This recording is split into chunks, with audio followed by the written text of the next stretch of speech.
CluffsNotes.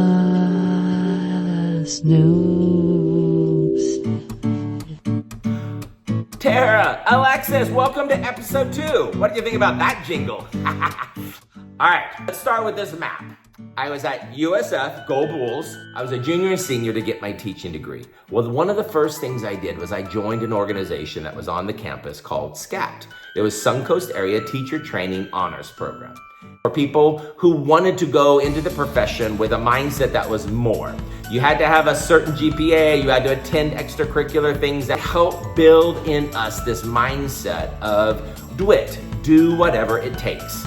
Seed being planted in what we now call growth mindset. This idea of we're learners. We may not know what to do, but we can find out. So I started to be around people with that mindset. Very last thing we did in SCAT before we went into our final internships was attend a week-long training on verbal skills. Things like open-ended questions and closed-ended questions, confirmatory paraphrase. And there were all these different things that we would use to try to enhance our impact of our communication.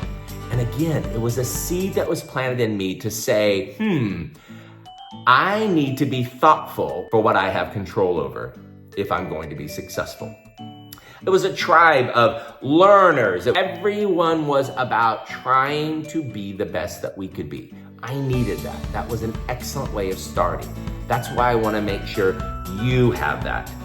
Tara, how fortunate in your first teaching you have Samantha. All right, Alexis, this is Samantha. I hired Samantha at Seven Springs a number of years ago when I was principal, and she was coming down from Minnesota. She was incredible. Your passion, your leadership, your ability to work with others, your love of kids, your love of the kids that are struggling, that is a passion. And she came and she loved it. This year, she moved over to Tara School, and coincidentally, the universe has put them together and they are a team. Tara, you have someone now that you can talk to, and Samantha, Tara's been at that school as an instructional assistant. So you have someone who has historical knowledge. That's the value of having a team. I'll talk about the healthy teams I found along my journey, like at Lewis Elementary and at Palm River, and all these examples of where I had a true PLC, even if we never called it that.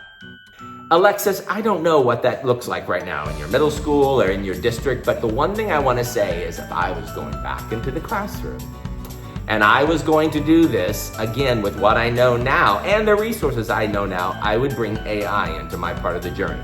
What will help us make sense of the work? It's overwhelming. Alexis, I know, same with Tara, beginning of the year, first year teaching, you're overwhelmed. There's so much coming at you, so many tasks, so many responsibilities. That's where I would tap into AI. So let me tell you, 2 days ago, I was here at home and I decided I wanted to go ahead and try to make a list of home improvement projects. So I decided to bring ChatGPT into it. So I took my phone and I use voice to text. So I like being able to talk into my phone. And by the way, if you use voice to text, just load up the data and don't worry about whether it's punctuated right, whether it's using the right spelling, or even the right word.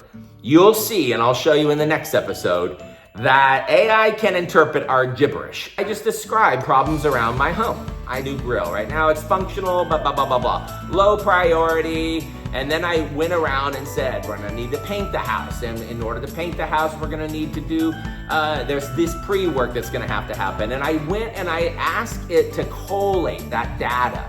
Take all that mumbo jumbo brain dump that I did. And then I said, help me sort it by priority of importance, and then sort it by what you think might be estimated cost, so I can have a conversation with Michael. It did it.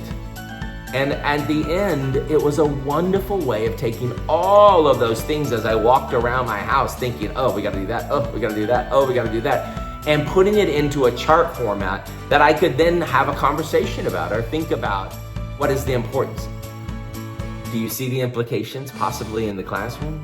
Imagine sharing with it all that you're doing and saying, first of all, make sure I prioritize the important things first. They talk about big rocks in the jars, and they say you must put your big rocks in the jar before you start putting the pebbles in the smaller, because once you put those smaller ones in, the big rocks will not fit. So that you need to start your career and make sure you are holding on to the big rocks. Student, your teaching, reflection on the impact of your teaching, those are the big rocks. There's a lot of other things that make other people happy, and you need to do those. But again, ask AI to even break down the steps. Bring it into the conversation, and I think you'll find that you sort of have a little virtual tribe. Just like your human tribe is not perfect, AI is not perfect. It's open for growth. So be very explicit and tell it what you want. You'll be surprised at what happens. Next, I'm gonna talk about a not so great example of an internship that I went through, but it still had some powerful lessons that I took away from it. Take care. CluffsNotes.